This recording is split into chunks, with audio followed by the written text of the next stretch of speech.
चिकित्सा का अध्ययन हम कर रहे हैं और इसके अंतर्गत मैडम ने कुछ संकल्पनाएं स्पष्ट की है। मैं मैडम से अनुरोध करती हूँ कि व्याख्यान का प्रारंभ करें। नमस्ते। शांति मंत्र मेरे साथ। ओम सहनाववतु सहनौ भुनक्तु सह वीर्यं करवावहै तेजस्विनावधीतमस्तु मा विद्विषावहै। ओम शांति शांति शांति।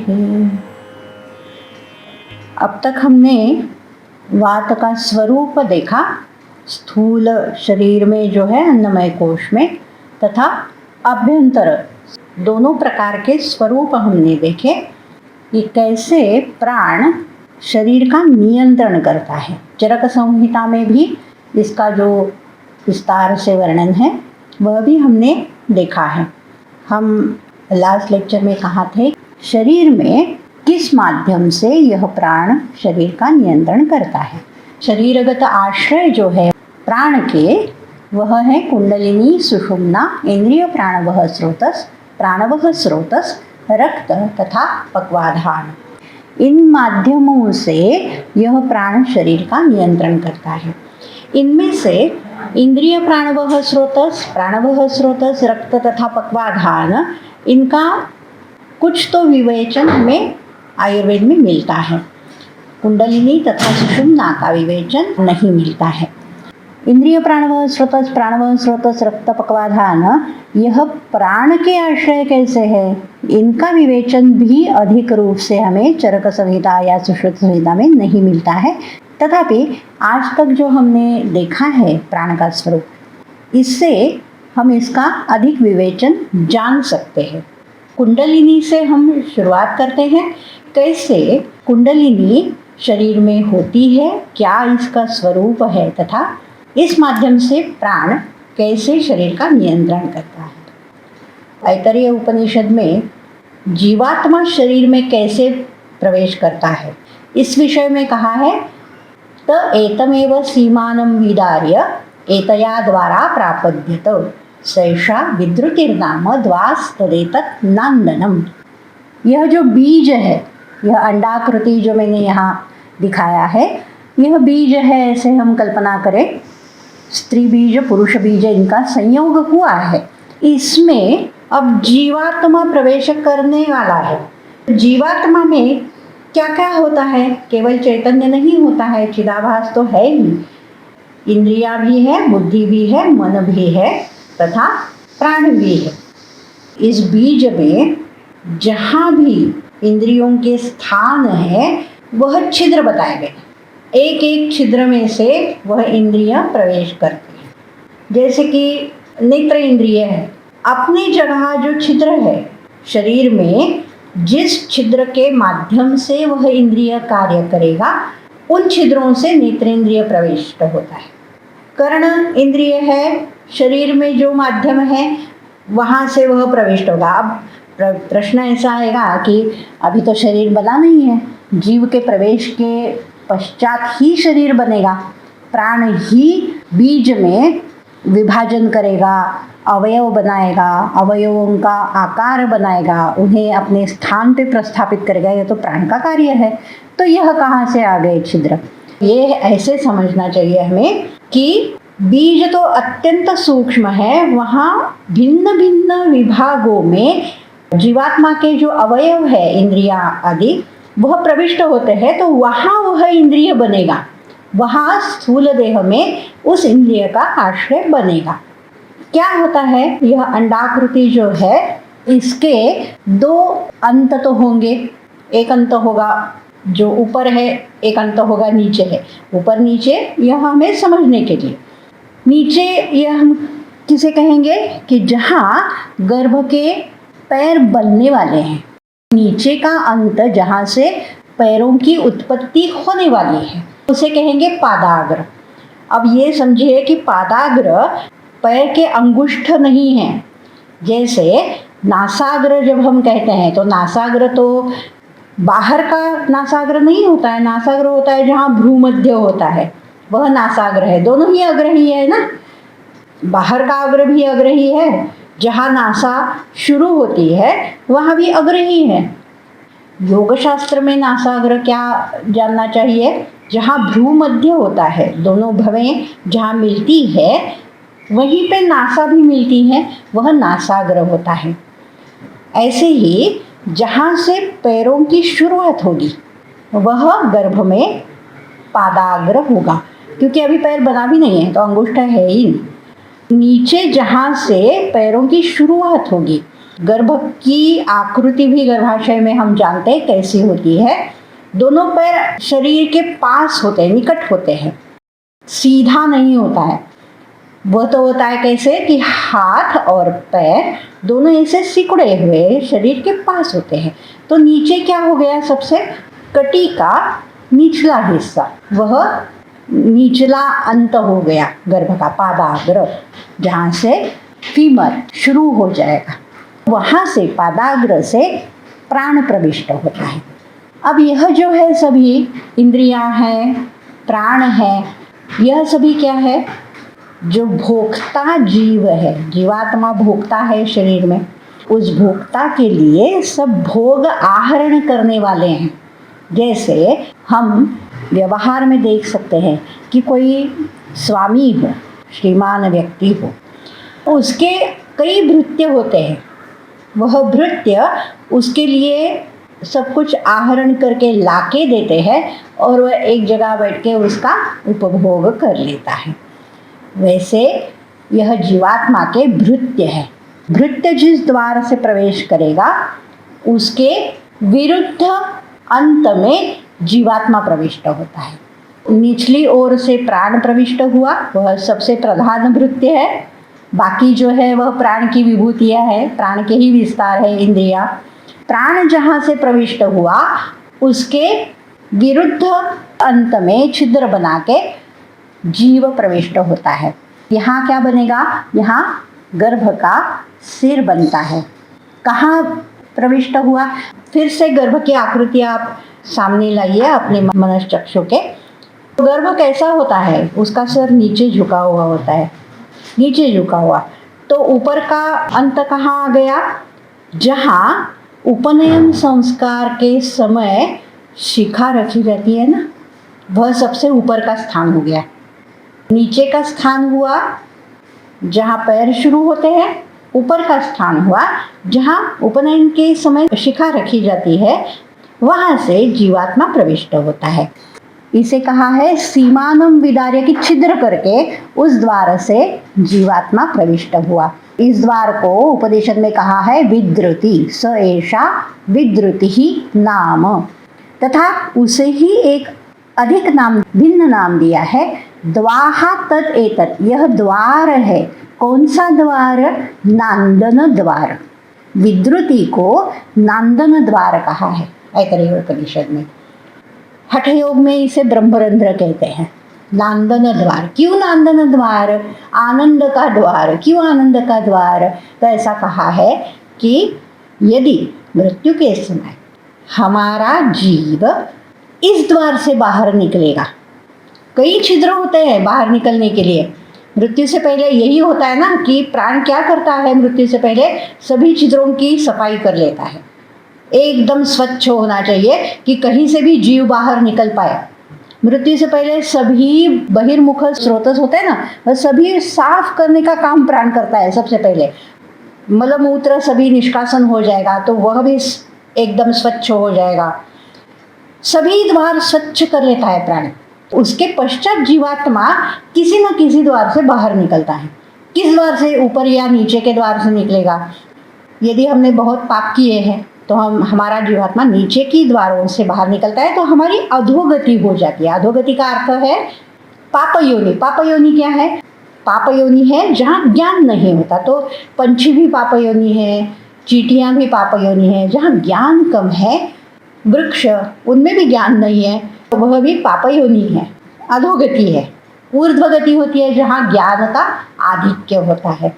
सुख का आधिक्य, ज्ञान का आधिक्य, उसे कहते हैं ऊर्ध्वगति।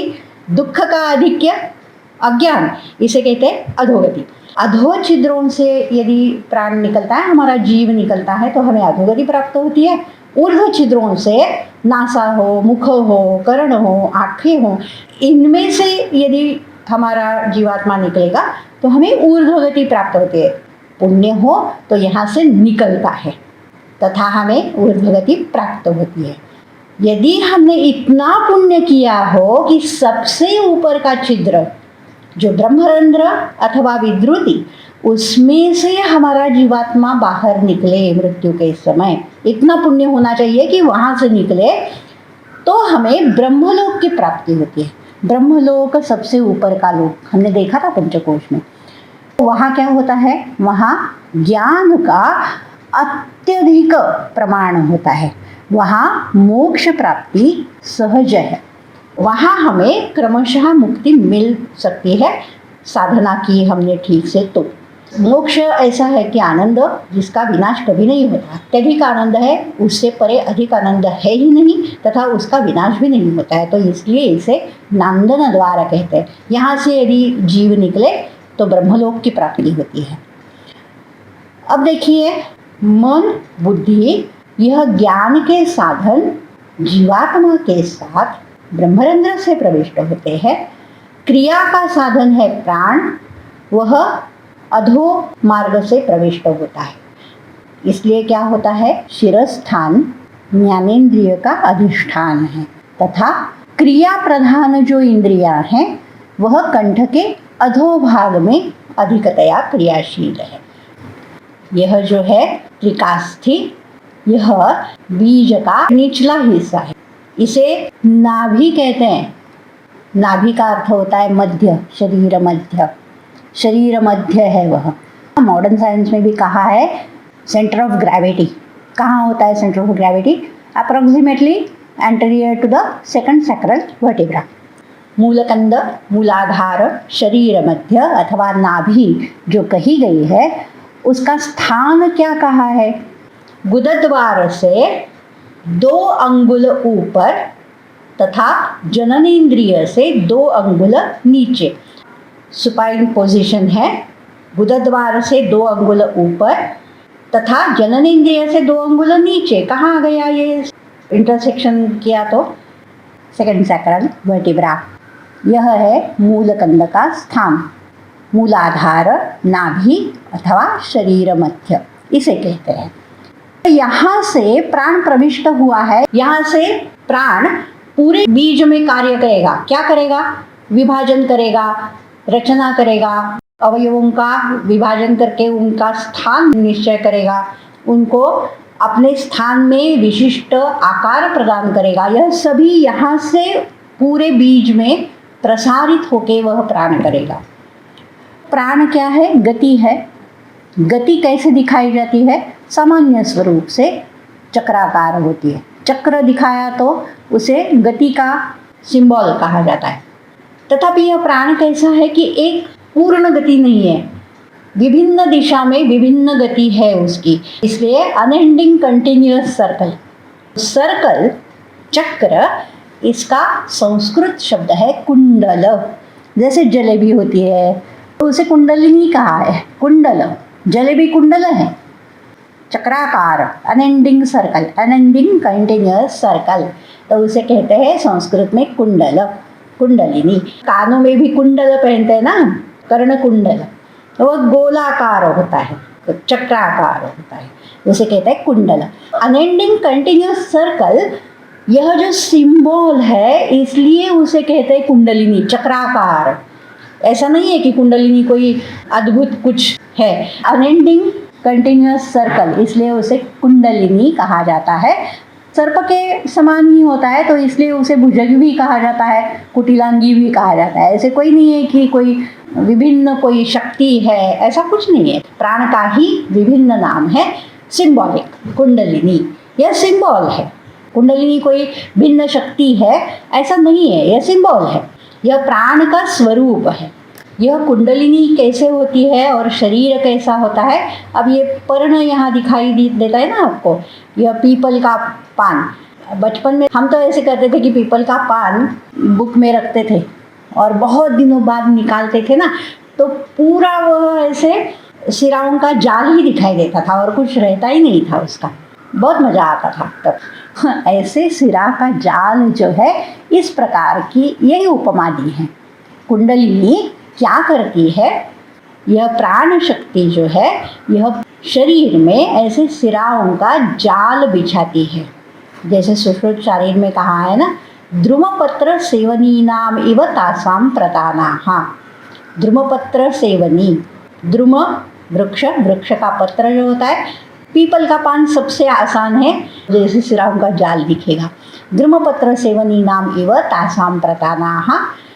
तासाम नाभिर्मूलम, यह नाभि है सेंटर ऑफ ग्रेविटी, यह नाभि मूल है, उससे ऊर्ध्व अध तिर्यक फैल जाती है। कुंडलिनी से सभी उत्पन्न होते हैं, ऊर्ध्व अधः तिर्यक सभी जगह वह फैल जाते हैं। यह कुंडलिनी से जो सिराएं निकलेंगी, उसे ही चरक संहिता में इतने सारे नाम दिए हैं। एक ही अर्थ है इसका कि कुंडलिनी से निकली हुई सिराएं, उनका कार्य विभिन्न हो सकता है। ऐसा नहीं है कि स्रोतस में जो कार्य होगा वही सिरा का कार्य होगा, वही धमनी है, उसे ही रसायनी कहा जाएगा, वही स्थान है, वही आशय है, ऐसा अर्थ नहीं है। स्रोतस को ही आशय कहेंगे ऐसा नहीं है। सभी जो शरीर छिद्र है, शरीर में जो वाहिनी होती है, इनके ये नाम हैं, जिन्हें योग शास्त्र में नाड़ी कहा जाता है। इनके कार्य भिन्न हो सकते हैं। जैसे प्राण एक ही है, तथापि इसका उदान स्वरूप अलग है, अपान स्वरूप भिन्न है, सभी के भिन्न भिन्न कार्य, भिन्न भिन्न स्थान है। ऐसे इनके कार्य भिन्न भिन्न हो सकते हैं, स्वरूप भिन्न भिन्न हो सकते हैं, तथापि एक स्वरूप निश्चित है कि वह सभी वाहिनी नाड़ी रूप है, जो कुंडलिनी से निकलेगी, कुंडलिनी में ही विलीन हो जाएगी। स्रोतस, सिरा, धमनी, रसायनी, रसवाहिनी, नाड़ी, पंथ, मार्ग, शरीर, छिद्र, समृता, समृत, स्थान, आशय, निकेत, यह इतने सारे नाम इस नाड़ी को चरक में दिए हैं। यह सभी नाड़ियाँ कुंडलिनी से ही उत्पन्न होती है तथा कुंडलिनी में ही विलीन होती है। इनका कार्य का नियंत्रण कुंडलिनी से होता है, मूलाधार से होता है, नाभि से होता है। यह कुंडलिनी ही बुद्धि में ज्ञान शक्ति उत्पन्न करती है, मन में इच्छा शक्ति उत्पन्न करती है, प्राणों में क्रिया शक्ति उत्पन्न करती है। सभी कुंडलिनी के अधीन है। शरीर का पूरा नियंत्रण यह प्राण मूलाधार से करता है। अब यह सुषुम्ना क्या है? जहाँ कुंडलिनी है वह नाभि, वहाँ से सबसे पहले जो स्रोतस उत्पन्न होता है वह सुषुम्ना है।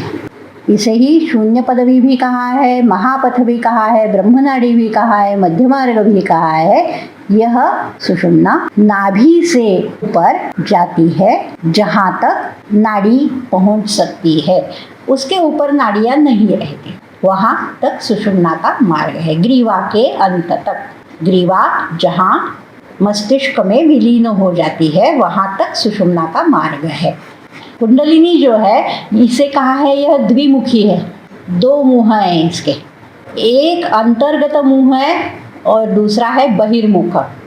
अंतर्गत मुख जो है, अंतर्मुख जो है, उससे वह क्या करती है, जो नांदन द्वार है ना, उसका पिधान करती है कि जीव वहाँ से निकले नहीं तो ऐसे ही निकल जाएगा ना। कुंडलिनी तो ऊर्ध्वगति है, ऊर्ध्वगति सुषुम्ना है, तो वहाँ से प्राण जीव के साथ निकल जाएगा, कभी भी तो जाएगा ब्रह्मलोक में। ऐसे थोड़ी होता है, नहीं होता है। इसका मुंह खोलने के लिए पुण्य की आवश्यकता होती है। तो इस अंतर्मुख से कुंडलिनी नांदन द्वार का पिधान कर देती है, ढक देती है उसे। और जो बहिर्मुख है कुंडलिनी का, उससे वह क्या करती है, प्राण को ऊपर फेंकती है, अपान को नीचे खींचती है। एकदम से दोनों कार्य वेगतः उसके हो जाते हैं। इसे शार्ङ्ग संहिता में उपमा दी है ना, सुषुम्नया ब्रह्मरंध्रम आरोहति अवरोहति जीवः प्राण समारूढ़ः। यह कार्य बताया है कि सुषुम्ना के मार्ग से जीव ब्रह्मरंध्र तक आरोहति ऊपर जाता है, अवरोहति नीचे आता है। किसकी सहायता से? प्राण पे आरूढ़ होके। यह कुंडलिनी का कार्य, वो ऊपर फेंकती है प्राण को, अपान को नीचे खींचती है। उपमा जो दी है रजवाम कोल्हाटिको यथा। पूर्व काल में ऐसे होता था, जादूगर जो होते थे वह क्या करते थे, कैसे रस्सी ऊपर फेंकते थे। अंग्रेजों ने लिखा है, उनके किताबों में भी मिलता है, हमारी किताबों में तो है ही है। एक रोप, एक रस्सी ऊपर फेंकते थे हवा में, ऐसे स्थिर हो जाती थी सीधी, वहां से वह ऊपर चढ़ जाता था जादूगर और अदृश्य हो जाता था। कहता था जाते हुए कि मैं असुरों से लड़ने के लिए जा रहा हूँ, वापस आऊँगा नहीं आऊँगा पता नहीं मुझे। ऊपर चढ़ जाता था और वहाँ से डराना हो तो क्या करता था कि ऐसे उसके अवयव नीचे गिरते थे, एक हाथ यहाँ गिरा, एक पैर वहाँ गिरा, तो सबको लगता था अरे बाप रे ये क्या हो गया है, तो मर गया, ये हुआ वो हुआ। और बाद में वह रस्सी से नीचे आता था और रस्सी नीचे खींच लेता था। ऐसे जादू पहले होता था। इसलिए रज्जू पे, रस्सी पे कुल्हाटिका जैसे ऊपर जाता है नीचे आता है, इस प्रकार यह उपमा दी है, वह तब का प्रचलित था। अब तो हम यह कभी हमने देखा नहीं है, तो इसलिए इसे में मैंने विस्तार से बताया कि यह जो बहिर्मुख है कुंडलिनी का, यह बहिर्मुख प्राण को ऊपर फेंकता है, अपन को नीचे खींचता है। यह सुषुम्ना से उसका कार्य अविरत चलता है। नाभिस्थ प्राणपवनः स्पृष्ट्वा हृत्कमलान्तरं कंठात् बहिर्विनिर्याति पातुं विष्णुपदामृतम् ईत्वा च अम्बरपीयूषं पुनरायाति वेगतः प्रीणयन् देहमखिलं जीवयन् जठरानलम्। जहाँ सुषुम्ना का अंत होता है उससे ऊपर ग्रीवा के अंत तक सुषुम्ना है, उसके ऊपर जहाँ कोई भी नाड़ी नहीं है वहाँ सहस्रदल चक्र होता है। सुषुम्ना के मार्ग में चक्र बताए हैं 6 और यह 7वां चक्र है जिसे सहस्रदल चक्र कहा जाता है। यह जीवात्मा का निवास स्थान है। जीवात्मा जहाँ प्रविष्ट होता है वही स्थान है यह ब्रह्मरंध्र के नीचे। ब्रह्मरंध्र के नीचे जहाँ बिल्कुल एक भी नाड़ी नहीं रहती है, यहाँ सहस्रदल चक्र रहता है, वह जीवात्मा का निवास स्थान है। शबल ब्रह्म जो होता है उसका आभास है, यह चैतन्य का आभास। वह शबल ब्रह्म ही विष्णु है, ईश्वर है। विष्णु कहाँ रहता है? क्षीर सागर में। वैसे ही यहाँ क्षीर सागर में जीवात्मा रहता है। वही क्षीर सागर क्या है? उसे ही कहते हैं रस। वहाँ पे एक लिक्विड होता है। क्षीर सागर में यहाँ जीवात्मा का निवास होता है। यह जो क्षीर है उसे ही सोम कहा जाता है, अमर वारुणी कहा जाता है। हठयोग में प्रसिद्ध श्लोक है कि जिसने मांस नहीं खाया, जिसने मदिरा नहीं पी, वह क्या योगी है, ऐसा उसका सार अर्थ है। तो ऐसे लगता है कि मांस खाने को कहा है, सुरा पीने को कहा है। तो मांस जो है वह है जिह्वा के पीछे जो पर से लंबमान होता है ना, उसे कहा है मांस। तो जिह्वा वहाँ ले जानी है उस मुद्रा से। अमर वारुणी, देवों की सुरा, जो क्षीर सागर, इसमें जो रस है उसका पान करना है। इसे ही अमर वारुणी कहा जाता है, चंद्रसार कहा है, नभोजल कहा है अथवा पीयूष अमृत कहा है। इसे ही हम विष्णु के पद का अमृत, पीयूष विष्णु पदामृत तथा अंबर पीयूष, नभोजल की जगह अंबर पीयूष, ऐसी संज्ञाएं शार्ंगधर संहिता में है। इसका स्वाद कैसा होता है? सक्षार कटु या अम्ल होगा, अथवा दूध के समान होगा, अथवा शहद के समान होगा, अथवा घी के समान होगा। इसमें से एक कोई होगा। ऐसे नहीं कि सक्षार कटु अम्ल भी है, दूध के समान भी है, शहद के समान भी है, घी के समान, ऐसे नहीं। इसमें से एक कोई इसका स्वाद होगा। प्रत्येक शरीर में थोड़ा थोड़ा भिन्न हो सकता है, तो इसमें से एक कोई स्वाद इसका अमर वारुणी का होता है। होता क्या है? यह जो शरीर मध्य या नाभि है, नाभिस्थ प्राण पवन कुंडलिनी जो है, वह कुंडलिनी ऊपर फेंकती है प्राण को, अपान को नीचे खींचती है। क्या होता है ऊपर फेंकने से? यह जो बीच में चक्र है भिन्न भिन्न, उनको स्पर्श करते करते करते ऊपर जाएगा प्राण। यह चक्र कहाँ है? सुषुम्ना के मार्ग में है, हृदय में नहीं है। हृदय के नीचे सुषुम्ना मार्ग में, हृदय में नहीं है चक्र, नाभि में नहीं है चक्र, जननेन्द्रिय में नहीं है स्वादिष्ठान चक्र। यह कहाँ है? जननेन्द्रिय के नीचे रीढ़ की हड्डियों के बीच जो सुषुम्ना है उसमें स्वादिष्ठान चक्र है। नाभि के नीचे रीढ़ की हड्डियों में सुषुम्ना के आश्रय से मणिपुर चक्र है। हृदय के नीचे रीढ़ की हड्डियों में जो सुषुम्ना का स्थान है वहाँ अनाहत चक्र है। विशुद्ध चक्र कंठ, आज्ञा चक्र भ्रूमध्य। यह प्राण जो ऊपर जाएगा, इनमें सभी का स्पर्श करते करते हृत्कमलांतरम, हृत्कमल होता है अनाहत चक्र, उसे स्पर्श करता है, तथा विशुद्ध चक्र है कंठ का, उसमें से बाहर निकलता है। बाहर का अर्थ क्या हो गया? यह संधि है कंठ जो अंतराधि को सिर से जोड़ता है, तो अंतराधि से बाहर निकल के सिर में जाएगा। कंठाद बहे ही का अर्थ होता है कंठ से अंतराधि से बाह्य प्रवृत्ति आज्ञा चक्र से सहस्रदल चक्र तक जाएगा। किस लिए? पातुम विष्णु पदामृतम, विष्णु पदामृत पीने के लिए।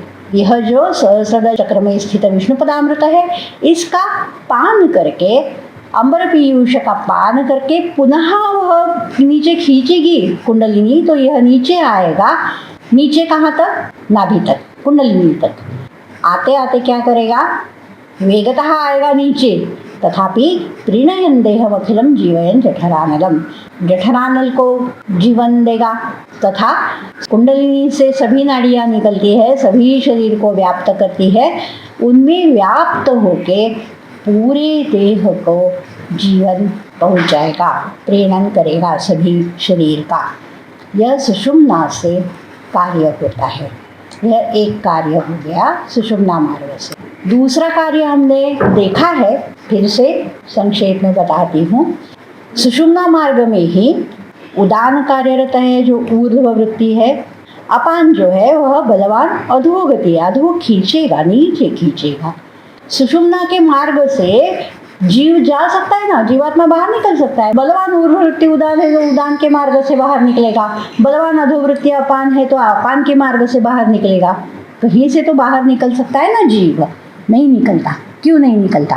क्योंकि मध्य में समान है जो सौम्य वृत्ति है। मध्य में जो समान है वह क्या करता है? वह उदान की जो बलवान ऊर्ध्व गति है उसका भी धारण करता है, उसे भी नीचे स्थान में रखता है। अधोवृत्ति जो अपान है उसका भी धारण करता है, उसे ऊर्ध्व गति में स्थिर रखता है। इसलिए जीवात्मा बाहर नहीं निकलता समान के कारण। यह समान का मुख्य कार्य सुषुम्ना के मार्ग में है कि बलवान ऊर्ध्ववृत्ति उदान है तथा बलवान अधोवृत्ति अपान है, उसके कारण जीव को बाहर निकलने नहीं देता। दोनों की गति का बीच में धारण करता है। जैसे एक चित्र होता है ना, वो दोनों तरफ से ट्रक होते हैं, तो वो एक रस्सी से बांधे हुए एक पहलवान होता है, बीच में दोनों को अपनी ओर खींचता है, ना दाहिने ओर जाने देता है उसे, न बाई ओर जाने देता है, दोनों ट्रकों को अपनी ओर खींच के रखता है। ऐसे आप चित्र देखिए। सौम्य वृत्ति समान जो है, बलवान ऊर्ध्ववृत्ति उदान को नीचे धारण करता है, बलवान अधोवृत्ति अपान को ऊपर धारण करता है। उसका धारण कर, खींचेगा नहीं, धारण करेगा कि जीव को लेके वो बाहर नहीं जाए। जो स्थूल शरीर के कार्य है वही वह ऊर्ध्व या अधोवृत्ति से करे, जीव के साथ कोई खिलवाड़ ना करे। हमने देखा था कि हिक्का श्वास में यह जो समान का कार्य है वह आहत होता है। जो समान का स्थान है वहीं पे संप्राप्ति होती है, समान का यह कार्य आहत होता है। इसलिए उदान प्राण को ऊपर खींचता है। तो जब भी श्वास या हिक्का का वेग आता है तो ऐसे लगता है कि अभी जीव बाहर जाएगा। यह प्राणहर है। समान जो है वह सभी नाड़ियों में समवृत्ति से रहता है। समवृत्ति यह इसका कार्य है। अम्बुव स्रोतस, दोषव स्रोतस, सभी में समान रहता है। साम्य रखना यह इसका कार्य है। सुषुम्ना मार्ग में समान रहता है। नाभि के पास जो चक्र है इसमें रहता है। वह क्या करता है? अन्नं गृह्णाति पचति विवेचयति मुञ्चति। प्राण से वह अन्न का ग्रहण करता है, प्राणवृत्ति से। अग्नि प्रधमन करके इसका पचन करता है। समान स्वयं पचन नहीं करता। समान क्या करता है? अग्नि का प्रधमन करता है तथा इसके माध्यम से अन्न का पचन करता है। जो पचन हो गया, सार तथा कीट का विभजन करेगा समान। विभजन करने पश्चात जो सार है उसे मुंचती, मुंचती का अर्थ है कि अपने स्थान से निकालना और अपनी अपनी जगह पहुंचाना। तो कहाँ पहुंच जाएगा? सार जो है हृदकोशगत नाड़ी के पास अन्न रस सार उसे पहुंचाता है, तथा मल है उसको अपान वृत्ति के पास पहुंचाता है। मुंचती, यह समान का कार्य सुषुम्ना मार्ग से होता है। सुषुम्ना मार्ग से शब्दोत्पत्ति का कार्य, शब्द स्पर्शयोर मूलम, तो स्पर्श तो वायु का ही अपना गुण है। शब्द से क्या लेना देना है वायु का? शब्द तो आकाश का गुण है। सुषुम्ना के मार्ग से शब्द की उत्पत्ति प्राण के कारण होती है। पाणिनीय शिक्षा यह ग्रंथ है। शिक्षा का अर्थ होता है वर्णोच्चारण के नियम। यह जो वेदांग है शिक्षा, यहाँ वर्णोच्चार के नियम बताए जाते हैं।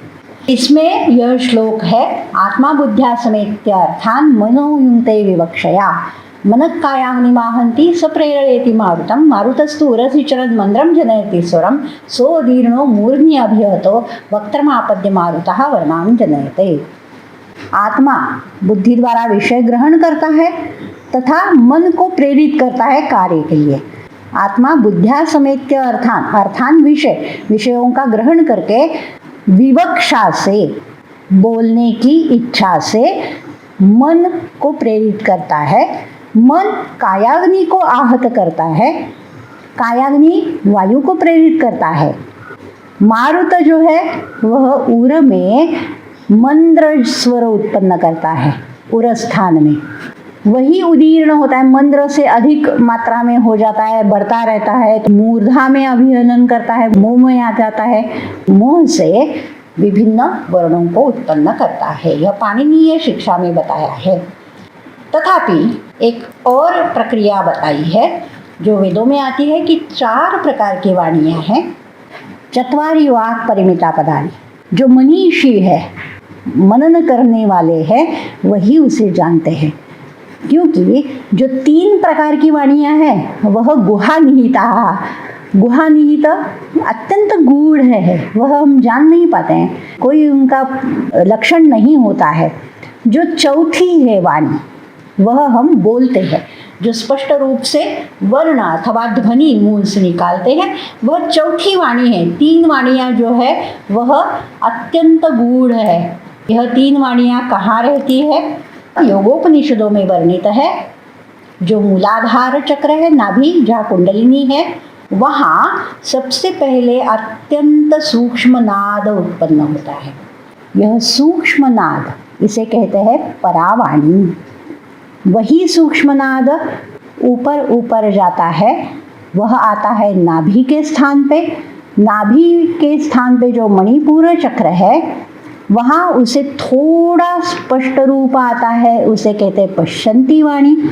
उसके पश्चात हृदय में, हृदय के स्थान पे सुषुम्ना मार्ग में जो अनाहत चक्र है वहाँ आता है, तो अधिक व्यक्त हो जाता है, उसे कहते हैं मध्यमा वाणी।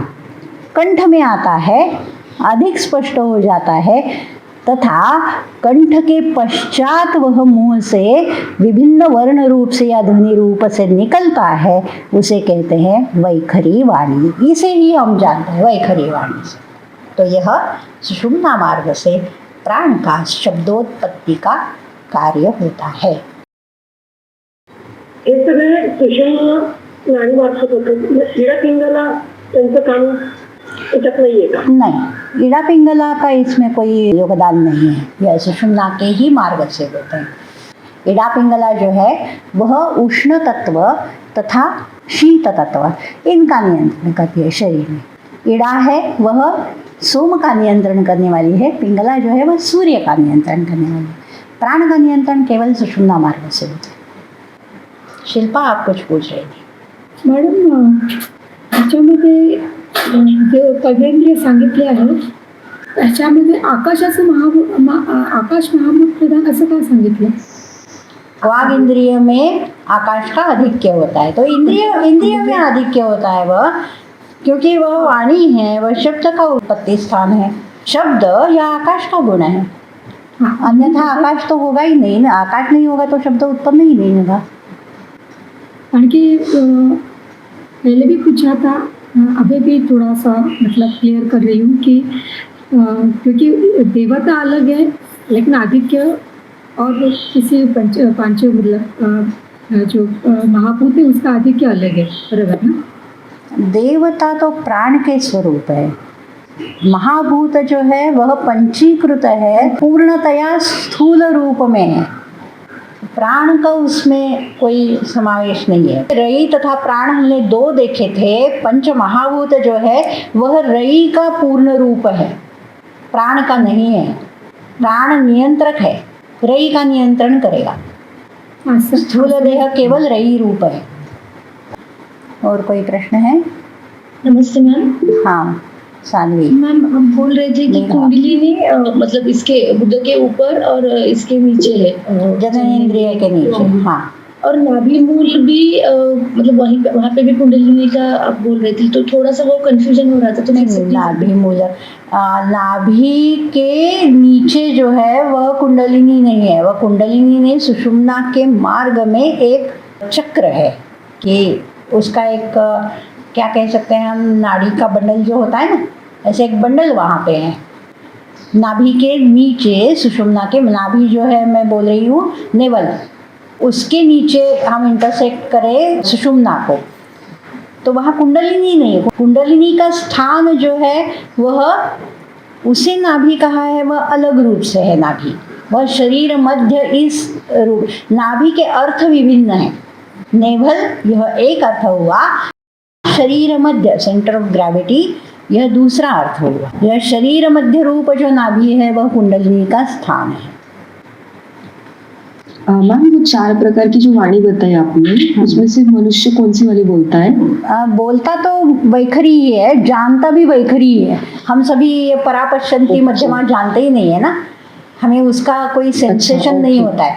हमें ऐसे लगता है क्या कि सैक्रल वर्टिब्रा में नाद उत्पन्न हुआ है, ऐसे हमें समझ में आता है क्या? नहीं है। यह 3 जो वाणियाँ हैं वह गूढ़ है, वह जानने के लिए बुद्धि अत्यंत सूक्ष्मग्राही होनी चाहिए, तभी जान पाएंगे।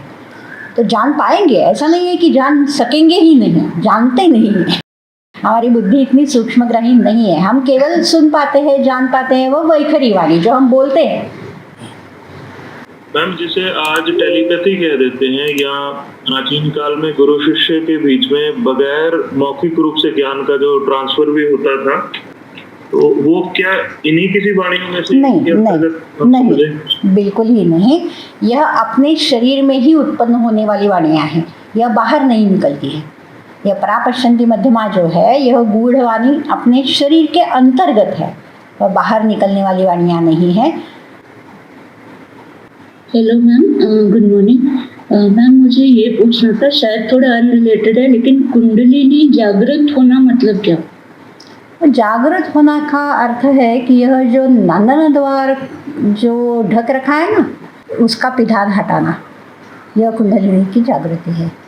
द्विमुखी कुंडलिनी हमने देखा ना कि एक मुंह से वह नंदन द्वार ढक लेती है, वह ओपन करना है हमें, तो कुंडलिनी जागृत हो जाती है। कुंडलिनी हे पिधान जे आहे याच्यावरती, कुठल्या ब्रह्मरंध्रावरती किंवा ते, मग कुंडलिनी जागृत होते तर त्यावेळेस प्रत्येक वेळी प्राणत्याग होतोच का? प्राण त्याग क्यों होगा? वह जीव थोड़ी ना बाहर निकलेगा, वह प्राण की गति है। वह जैसे एक मुंह से वह प्राण को ऊपर फेंकती है, अपान को नीचे खींचती है, वह ऐसे गति एक है कि जो मुंह पिधान करता है वह भी खुल गया, तो उससे क्या होगा कि उस मुंह से भी कुंडलिनी ऊपर जाएगी, प्राण की गति ऊपर हो जाएगी। एक ही मुंह से ऊपर नीचे हो रहा था, दूसरे मुंह से भी ऊपर हो जाएगी। वह ऊपर ले जानी होती है, वह अपने आप नहीं जाती। अपने आप वह मुंह खुलता है केवल मृत्यु समय में, अपने आप, तो किसी भी छिद्र से वह जीव को बाहर फेंकती है। हम कुंडलिनी जब जागृत करते हैं तो हमें उसे अपने प्रयास से ऊपर ले जाना होता है। जब वह ब्रह्मरंध्र तक पहुँचेगी तभी हमें मोक्ष प्राप्ति होती है, जीव नहीं निकलता है, हमें मोक्ष प्राप्ति होती है। और कोई प्रश्न है? अभी तो समय समाप्त हो. प्राणवाहन हा जो माझा प्रश्न होता मॅडम, श्वासाशी काही घेणं देणं नाही, श्वास प्रक्रियेशी. नाही, बिलकुल ही नाही. कॉलेजमध्ये आम्हाला फर्स्ट इयर पासून असंच सगळ्यांना हाँ. शिकवलं. मला असं नाही, सगळ्यांना हाँ, सभी ने यही पढ़ा है, मैंने भी यही पढ़ा था कॉलेज में. हीच प्रक्रिया आहे. हाँ, परीक्षा में मैंने भी यही बताया था कि यह श्वासोच्छ्वास प्रक्रिया है. मुझे तब भी पता था कि यह श्वासोच्छ्वास प्रक्रिया नहीं है. तभी परीक्षा में, इसलिए मैं स्टूडेंट्स को भी बार बार ये बताती थी, परीक्षा में क्या बोलना है, वाइवा में क्या बोलना है, परीक्षा में लिखना क्या है पेपर में. जो परीक्षक को पता है ना वो लिखना है, वो बोलना है. हमें क्या पता है वो नहीं बोलना है. पास होना है ना तो परीक्षक क्या जानता है वो बताना है मुझे. राधिका, कुछ पूछना था आपको? हो. आपल्याला फक्त वैखरी वाणी कळते, तर बाकी 3 वाणी सांगण्याचं प्रयोजन काय, किंवा खास का सांगितलं, किंवा त्यांचं कार्य काय विशेष असं? कार्य कार्य क्या होता है, वाणी उत्पन्न होने की ये प्रक्रिया है. इसमें प्रक्रिया आहे, पण ती आपल्याला जाणवत नाही. म्हणजे योग्यांना कळते, तर त्या माध्यमातून काही गोष्टी घडतात का, असं मला उस विचारायचं. माध्यम से कुछ नहीं होता है. उस माध्यम से कुछ नहीं होता है. यह प्रक्रिया है. जैसे हम श्वास लेते हैं, उच्छ्वास बाहर छोड़ते हैं, यह जो प्रक्रिया है उस माध्यम से और कुछ होने वाला नहीं है. यह प्रक्रिया है. हम जानते थोड़ी ना है कि हमने अभी वायु अंदर लिया तो कहाँ गया, कैसे गया, हम थोड़ी ना जानते. रक्ताभिसरण होता है, हम थोड़ी ना जानते कि अभी हार्ट ऐसे हुआ, पंप हुआ तो अभी यहाँ से खून निकला है, अभी यहाँ तक पहुँच गया है, जानते नहीं हैं हम. तथापि यह प्रक्रिया है. ऐसे ही यह एक प्रक्रिया है शब्द की उत्पत्ति की. प्रियदर्शिनी, आपके पास. बहुत बहुत धन्यवाद मैडम.